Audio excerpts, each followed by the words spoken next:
All right, everybody. Welcome to Wednesday Night Slides number 49.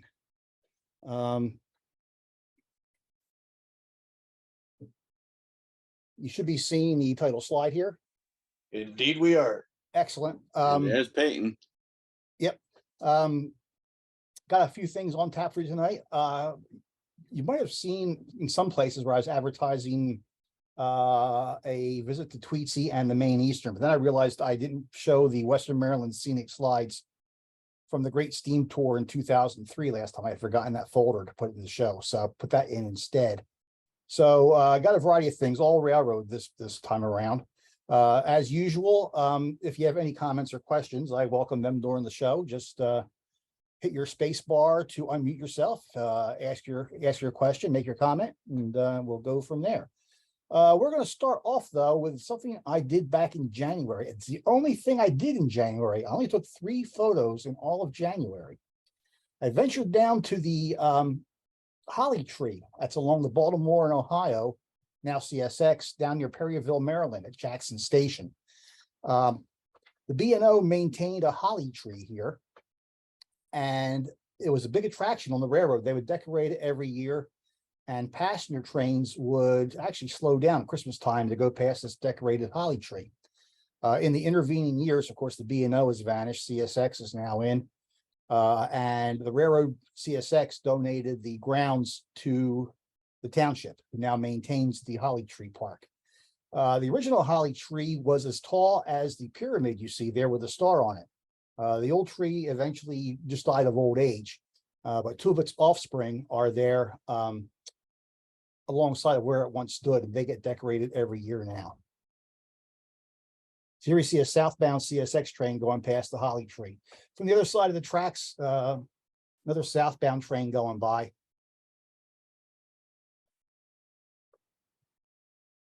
And then just below there's a siding where there are meets. And this was a train going past the signals for the siding coming north. That was the only 3 shots I took in all of January. Didn't get out in January much at all. It's not unusual for me not to be out a lot in January because of the NFL playoffs and stuff, but last month was a particularly slow month for me. We move into February, and actually just this past weekend, we're going to do some trolleys here. Every year I run a pre-Super Bowl trolley trip on the Saturday before the game. And this year was Super Saturday Streetcar Special number 29. Our trips begin at the Elmwood Depot in Southwest Philadelphia. And before the trip leaves, I encourage folks to use the restrooms in the depot because there's no bathroom on the trolleys. And the shop people at Elmwood really don't mind if everybody behaves okay, if you actually go in and take a few photos while you're using the restroom there. So these are a few shots of Philadelphia's Kawasaki cars, now 42 years old, 43 approaching, at the Elmwood Depot. Then off we go. Coming out of Elmwood onto Elmwood Avenue.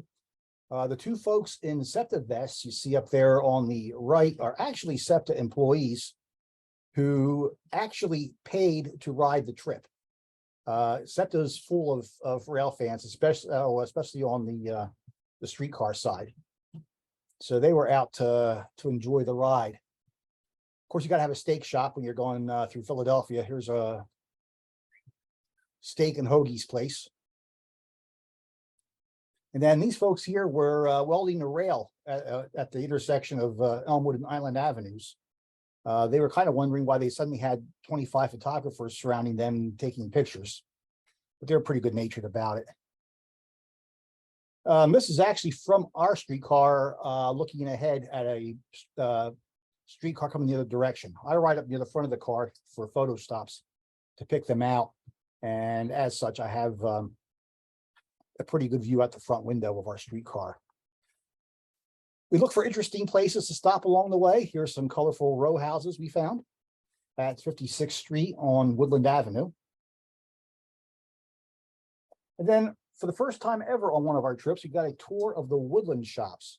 That's SEPTA's heavy repair facility where they are rebuilding the PCC2 streetcars that were rebuilt back in 2004. They're rebuilding them again into PCC3s now, which will return to Girard Avenue on Route 15. Hopefully run for another 5, 6, 7, 8 years until SEPTA's new fleet of streetcars that have not been designed yet are put into service. Here inside the shop here we see PCC2 maintenance manuals, volume 2 for running maintenance and volume 3 for heavy repair maintenance inside the case there. And some Kawasaki cars were also in the Woodland shop for repair. Elmwood Depot does running repairs. Woodland does the heavy repairs. Here's our PCC2 inside the shop up on the stilts again, getting worked on. Then over in the heavy repair section of the shop, here's one of the PCC2s all stripped down, being converted into a PCC3. And another one. They're taking them right down to the frame, replacing a lot of the body work, replacing all the electronics. Just like their first rebuild out of Brookville back in 2004. Basically, they are PCC shells with everything else brand new. A K car up on lifts. And then outside there were some street cars, including the PCC2 waiting to go in. A couple of city division cars. And the car in the middle is actually a car that runs out on the Red Arrow district to Media and Sharon Hill. Those cars are trucked to Woodland for repair as well. And one of their wire cars was there. Back on our trolley, we headed out Baltimore Avenue. Here we are out on Route 10, approaching the loop at the end of Baltimore Avenue and coming out of the loop.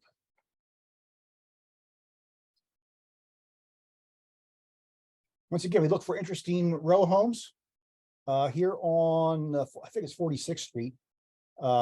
We have some brickwork in the road. So we did a photo stop with the brickwork.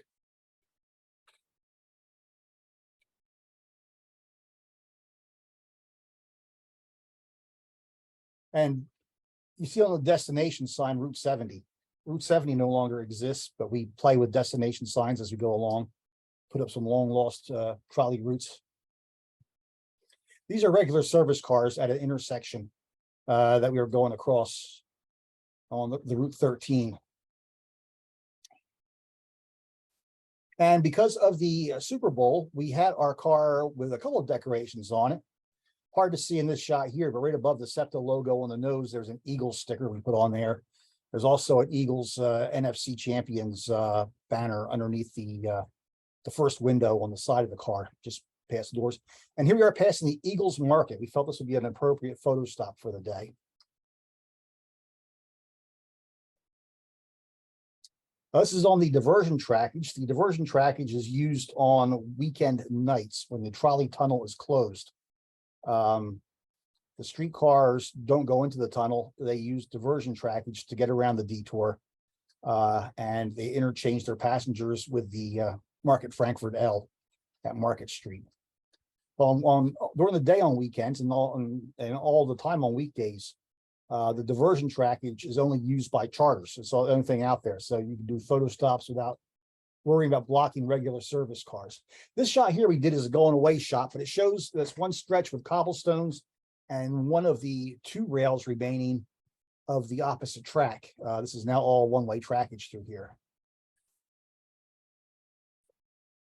And then out on Lancaster Avenue, that's the old Pennsylvania Railroad Bridge that used to be, well, still there, but 52nd Street Station used to be here. SEPTA still uses a line down low. And of course, off in the distance is the Philly skyline, which you see in this shot here.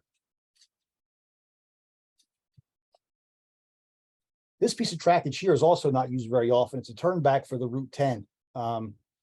If there's construction on the far end of Route 10. You see a Route 10 streetcar behind us down there in the traffic. He'll actually veer off onto the regular Route 10 trackage about a block ahead of where he currently is. And a store in the same colors as our streetcar. Once again, we look for interesting buildings put in the background. Here we have one of the churches we've shot on many occasions on these charters. And then we did this photo stop here at this 1990s era McDonald's. When we did the photo stop here last year, the McDonald's signage was all still on it. The signage is now gone. University of Pennsylvania purchased this property. They're going to tear down the McDonald's and put up some kind of a high rise here. But because it was, a design of McDonald's you don't see as common anymore, we did a photo stop here. Cruising along. Here we are at the Eagles Market again. This time we're on the Route 13 tracks. We had just crossed over the diamond from left to right earlier in the day. Now we're going across the diamond right to left on the other track. Now you got our Eagles Super Bowl 57 banner on the front of the car.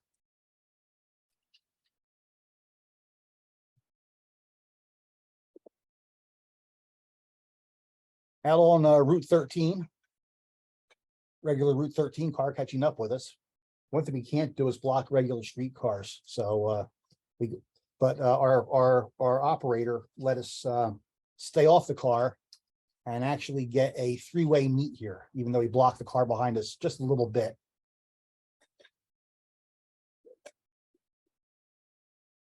From there, we went into the Darby Loop, Yaden Loop, where we were surprised, where we had three special cars together. Totally unplanned. The car that was right behind us in that last shot was decorated by the operator for Valentine's Day, and that's over on the far left. And then the car on the far right was decorated by its operator for Black History Month. So we had three, including our car, three specially decorated cars out at one time in the loop here. There's the operator who decorated the Valentine's car. You can see the heart there on the front. And the operator who decorated the Black History Month car. And here's the Valentine's car coming out of the Yaden Loop. SEPTA, especially during Christmas and Halloween, encourages their operators to decorate their trolleys. Normally operators take random trolleys out, but when an operator decorates a trolley, that becomes his trolley for as long as the decorations are up. That way they can keep an eye on their own decorations. And here comes our car out now with a different banner on the front for the Super Bowl.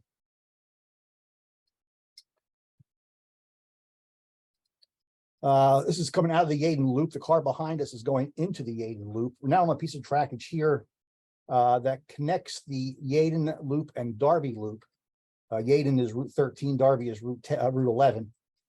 This trackage here is not used very often in revenue service. I think rush hours only. So once again, we're back on trackage now where we had the line to ourselves. And now we're at 10th and Main Streets in Darby, Route 62, another streetcar route that no longer exists, but at one time connected Yaden and Darby. And that's a library in the background there.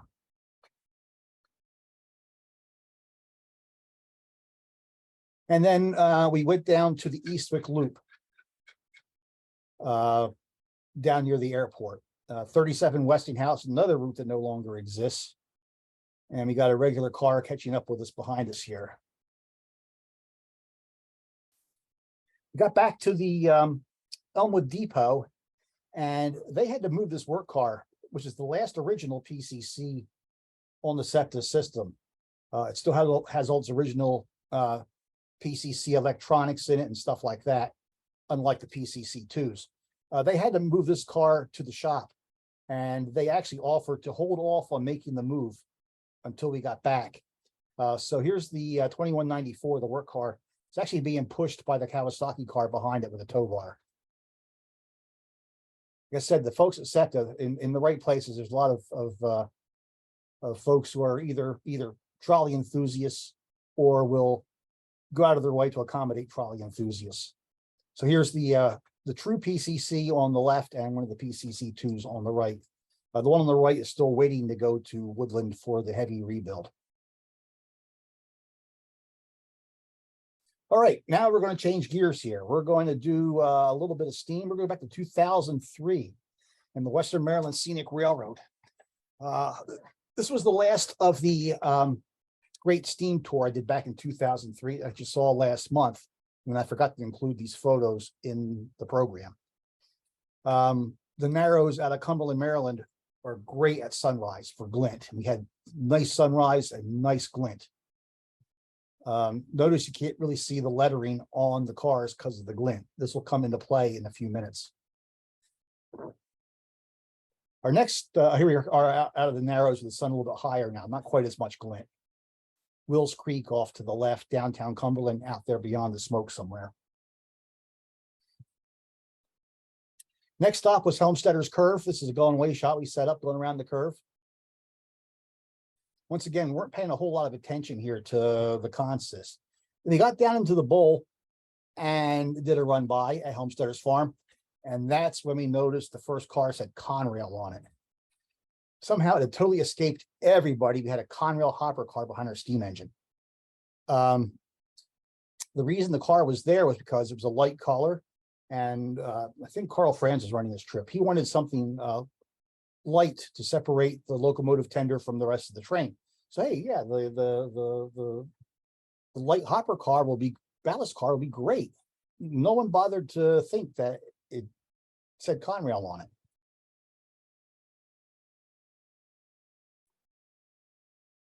So here you are at a place called Coal Tipple. Apparently there used to be a Coal Tipple here. There's no trace of it now. Great spot for run-bys, though. The morning light here is always extremely good. And switch number 9, higher up on the mountain. We did a few run-bys with the headlight turned off because back in the 1950s and before, steam locomotives often operated during the day with their headlights turned off.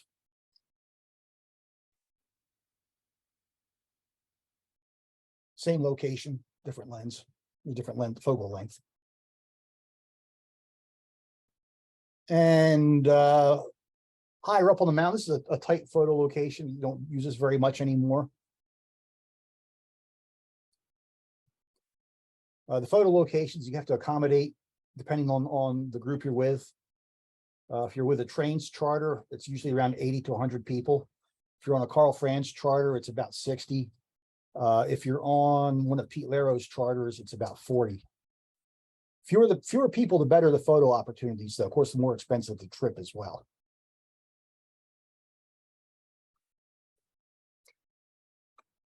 Coming through Sunnyside. Oops, same place as the previous shot. This is C&P Bridge number 2, Cumberland and Pennsylvania. The Western Maryland Scenic is largely on old Western Maryland right-of-way out of Cumberland until it reaches switch number 9. At switch number 9, the Western Maryland continues off to Connellsville and on west. The Scenic gets onto the old Cumberland and Pennsylvania line up into Frostburg. And it makes a big horseshoe almost immediately and crosses over the Western Maryland twice on bridges. And this is the second crossing of the Western Maryland.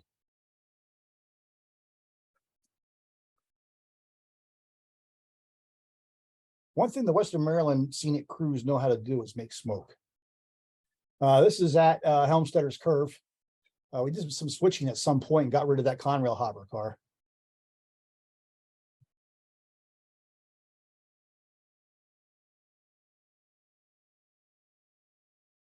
And coming in the brush tunnel, you see the photo line set up there.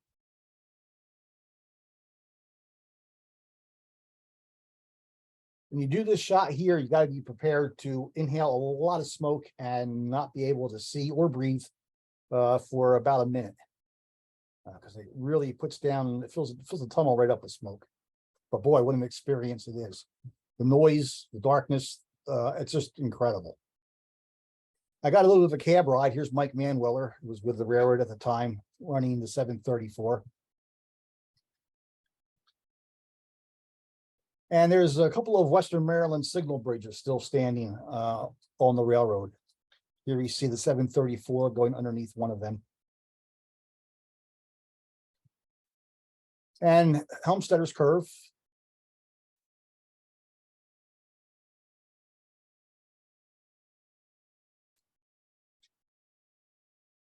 One of the most famous spots in the Western Maryland. It circles the farm owned by the, which was owned by the Helmstetter family until just recently.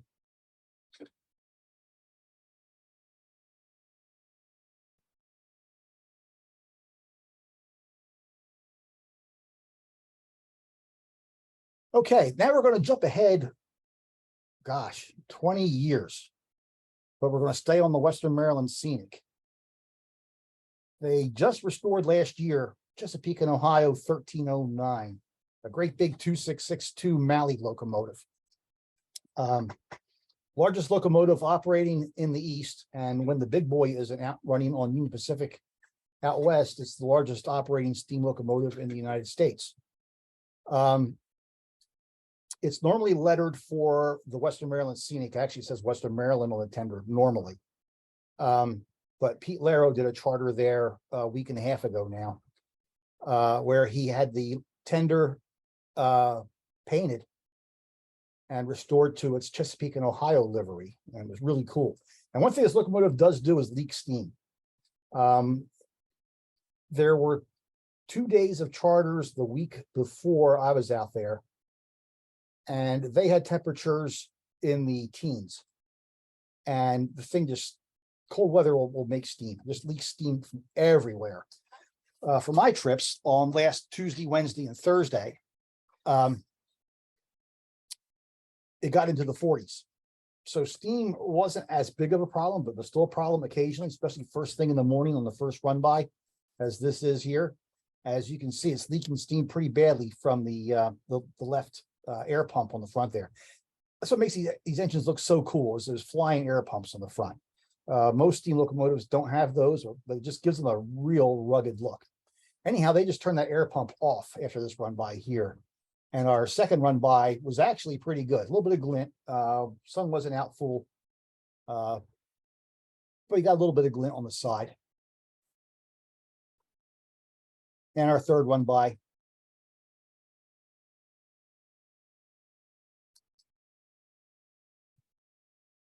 Did Helmstedter's Curve. You saw that earlier with 20 years ago with the 734.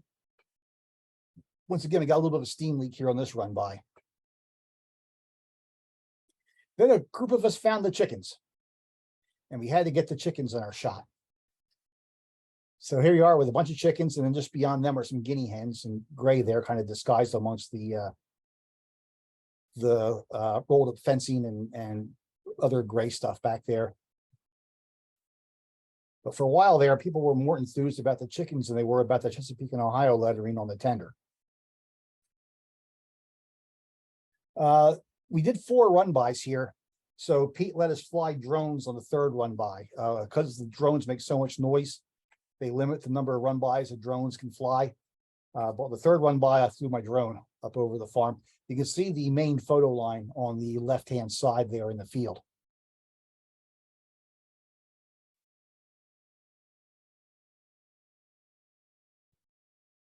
We needed more chickens. So there's Pete Laro. He's grabbing a chicken to bring it over and put it into the scene for the photos. And here's our next run by, our fourth run by. We also bribed the chickens with some chicken feed we borrowed from the farmer. That is not the farmer there. That is actually the father of one of the photographers who was just out for a train ride, but we recruited him to pose as a farmer in the shot. And then he got a big wave from the conductor on the back of the train from the caboose.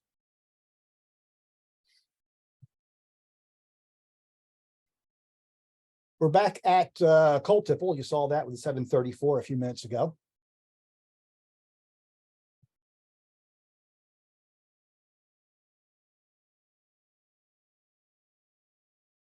And they're beginning to figure out the steam leaks pretty good now. It's a little heavy here, but for the most part, they figured out how to run it and try to keep the steam down to a minimum. The locomotive is supposed to go into the shop in a few weeks. They're going to tear the pistons apart, repack them, and try to cut down on the steam leaks. This is coming into Frostburg, top of the hill, end of the line for the Western Maryland Scenic. That's Jason Johnson in the cab there. He was engineer for the morning. He's on the fireman side here, though, for the photo.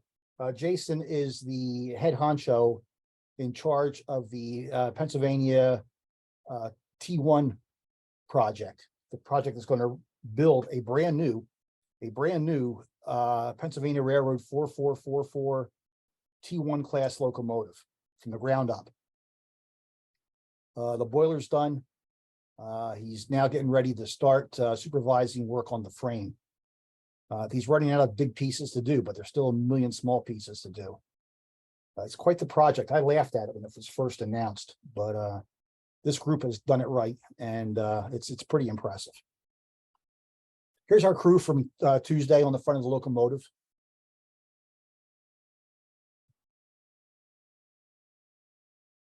Back down the hill, we're at C&P Bridge number 2 again. You saw that a few minutes ago as well. But the sun popped out. Really cool, just in time for our shots here at C&P Bridge number 2. And this is really good without the steam from the cylinders. One of our best views of the locomotive during the course of the day. Then we done the brush tunnel. We did a couple of run-bys here, popping out of the tunnel. I got to both sides of the track, from one side and then the other.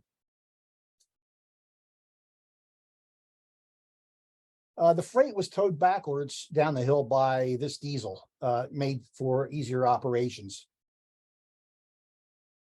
But for the shot at Helmstedter's Curve, it pulled the train around the curve past the photo line. The diesel uncoupled, and then the steam engine just did all the work for the run-bys. The light here was pretty nifty, just right to make this look like a scene right out of the 1950s with a C&O locomotive. This is one of my favorite angles at Helmstedter's Curve, the telephoto here. Problem is, there's a fairly modern house on the hill in the background. He's got a fairly modern SUV in his yard as well, but I managed to block that out with the steam coming up from the dynamo back by the cab there.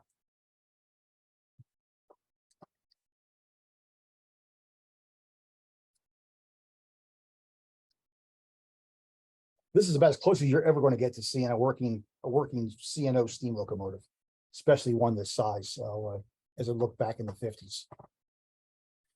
Third run by again, we were allowed to use drones. So this is Helmstedter's Curve from the air. You can almost duplicate this shot by walking because Price Hill is right behind me. Price Hill is so named because that's where photographer Bill Price took many Western Maryland photos back in the day. It's a lot easier to fly the drone than it is to walk up the hill.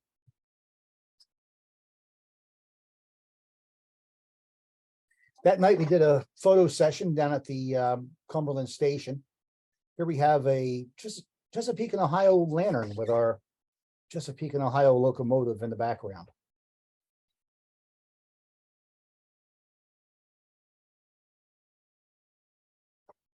Pete Laro provided fixed lighting for all of this. Constant light, move around, change your angles up. And then we did a few photo run-bys at walking speed.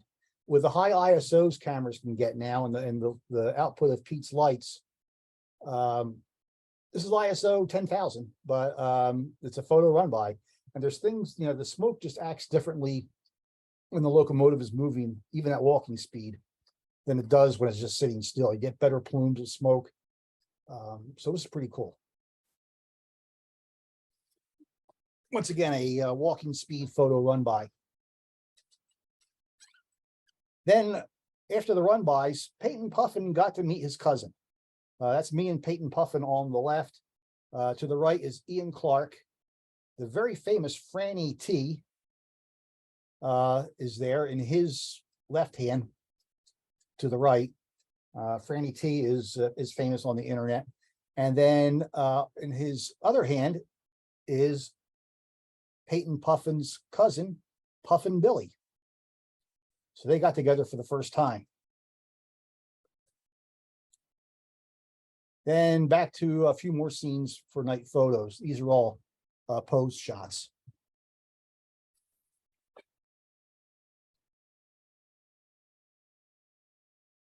Next morning, we had glint. Boy, the sun came up and we had glint. Here you see 1309 roaring out of the Narrows, out of Cumberland at first light.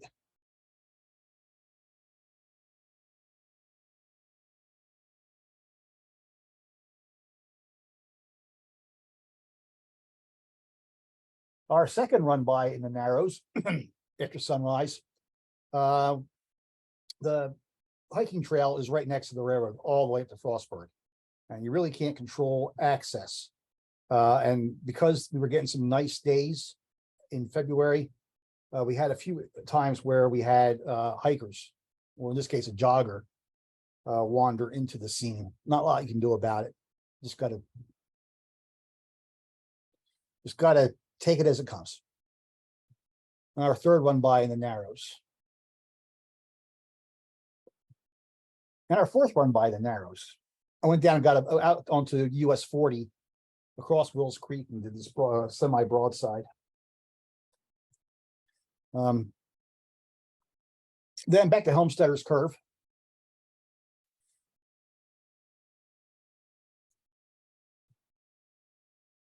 This was supposed to be a sunny to cloudy day, and somehow we had sun all day long. Back to the chickens again. Once again, we bribed them with chicken food.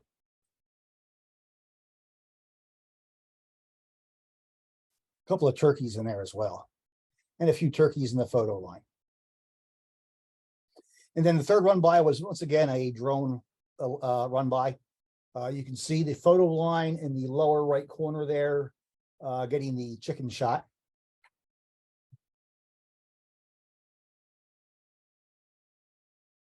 And back up to Cold Tipple. Once again, there's great light here in the morning. One of the best spots in the railroad for photo run bys.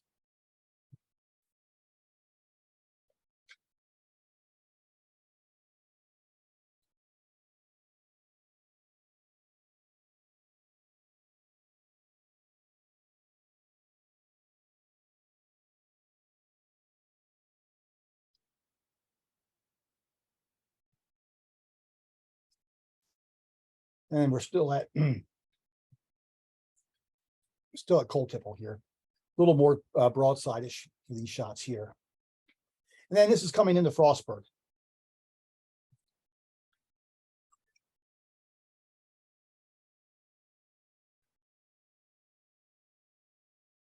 Here you can see the Chesapeake and Ohio lettering on the tender. The Western Maryland paint and all the striping is still underneath there on the cab and on the tender. What Pete Laro and his crew did was they took some wax-based paint. Took 20 coats because it's real thin, but it's wax-based paint, and they just painted over everything that was Western Maryland. The striping, the lettering, the heralds, everything was painted over. And then they used vinyl lettering to finish the job off. The railroad is keeping the lettering on for this weekend. It will begin to get looking rough in a little bit because it's just wax. But they can take it completely off right back down to the Western Maryland markings. They'll just hit the tender with some ammonia and hot water, and the black paint will wash right off. They know it'll work because the Cumbers and Toltec Scenic uses this method a lot when they want to re-letter some of their equipment back to Rio Grande. That's Steve Laro. He's the brother of Pete Laro, who organized the charter. Steve volunteered all 3 days, got to ride the engine all 3 days for the entire trip, but he had to work for it. Here he is raking coal up in the tender. Our engineer checking the locomotive in Frostburg. And here you see that cool front end of the locomotive with those flying air pumps. Really, really impressive and rugged looking. Most locomotives have the air pumps underneath the running boards along the side. C&O and a few others put the air pumps up front on some locomotives. This is a place called Garner's Meadow. It's a recently opened photo location. It didn't exist 5 years ago. But what happened here was there was a landslide because of coal mines that were underneath the ground here. The ground just gave way, and the land and the railroad and everything went tumbling down the hill. They have redone this entire area, and it's made a huge meadow here now, which is great for photo run-bys where you need to put a lot of people on the ground. A couple of hills right there. You can climb the hills and get some elevation.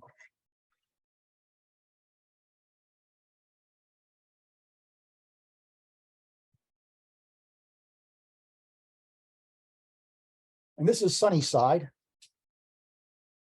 one of the run-bys there. Once again, it should have been cloudy by this point. You still had great sun. For the second run-by here, this is still the first run-by, I believe. But for the second run-by, I got right up onto the edge of the ballast. Some railroads, when you do photo charters, they get a little bit weird about people getting too close to the tracks. The Western Maryland Scenic is not one of those. As long as you're clear of the locomotive, they'll let you snuggle right up almost to the rail. So I got this shot here, looking pretty much straight up at the locomotive and its smoke plume.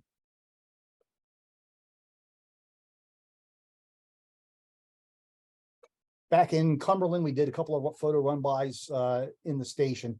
By now, the clouds had caught up with us finally, but it was all shadowy in here anyhow. It didn't really matter.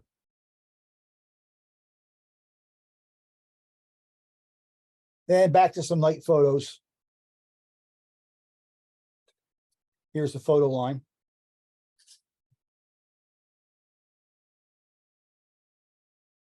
And we did a couple of people scenes on this night here.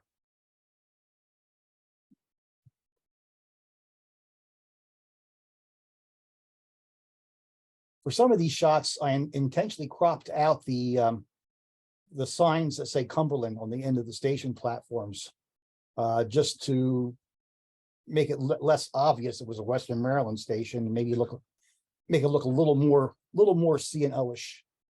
And back to some photo run-bys. Once again, even at walking speed, you get plumes of smoke that you don't get when the locomotive is just sitting still.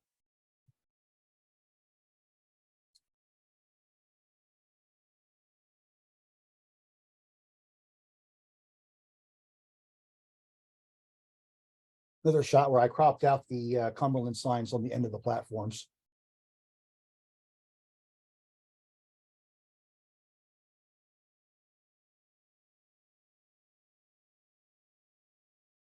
Next morning, it was cloudy. Our third day, we did have clouds.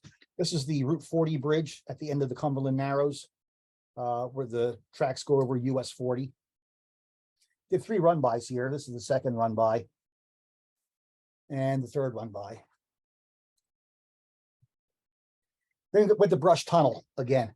And for this shot here, they put the photo line inside the tunnel. I had seen shots from the previous week taken here, and I knew to minimize the fence in the shot, I would need to be right on the fence. So I was like the first one off the train, and Pete wanted to give us, broke us into groups, gave us a safety briefing. But I kind of like wandered back towards the tunnel. And as soon as Pete released us from the safety briefing, I went into the tunnel, put my hand on the fence, and walked in with my hand on the fence because I wasn't going to move off the fence. So I wanted to be right here to get the shot. So in came the train, and it was pretty darn impressive. What surprised me, though, the folks who were there last week had said that you couldn't see for like a minute. For our group here, we never lost visibility. The smoke curled up and over and went behind us. We never lost visibility, never had trouble breathing. The other groups that were in here on the same trip, they did it 3 times. The second and third groups both had it a little bit darker than we did. This is outside of Brush Tunnel when it wasn't my turn to be inside. Folks could go up onto the top of the tunnel, but it was a steep, slick walk to the top. And by day 3, my feet had pretty much had it. So I just stayed down below and shot this. Then we walked through the tunnel. It's 930 some odd feet. Walked through the tunnel and did a couple of shots coming out of the tunnel.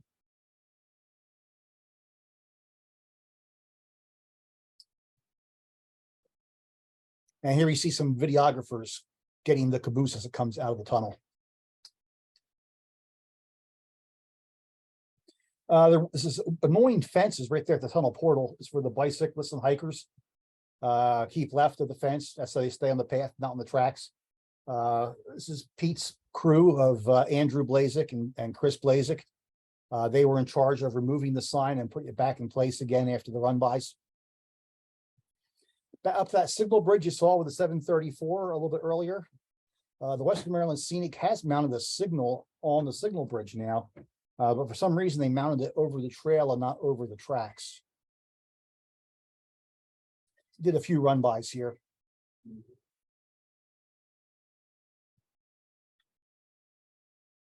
And then this is coming into Frostburg. Because it was cloudy, I went on to the opposite side of the tracks. It would be against the sun on a sunny day. I wanted to work these barns in the background. So it came into Frostburg. Back to C&P Bridge number 2. I had absolutely killed it in sun 2 days earlier. So being it was cloudy, I wasn't going to be able to get what I got 2 days ago from the good vantage point up high looking down. I just stuck to ground level and did a couple of different angles that I hadn't gotten before. And being it was cloudy, I could go over to the other side of the tracks as well.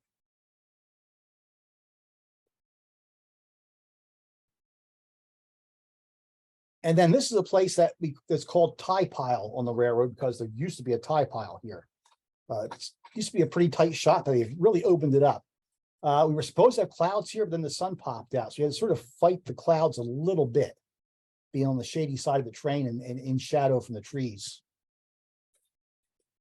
Here we see the sun out.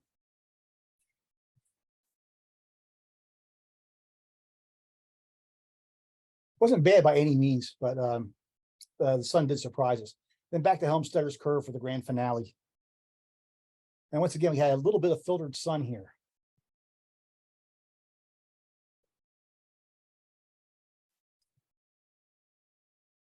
Because it wasn't as good as it was 2 days previous, I opted not to bother with the drone. I just shot everything from the ground here. So that's going to wrap this show up. The next show is going to be on March 29th. That's like 6 weeks from now.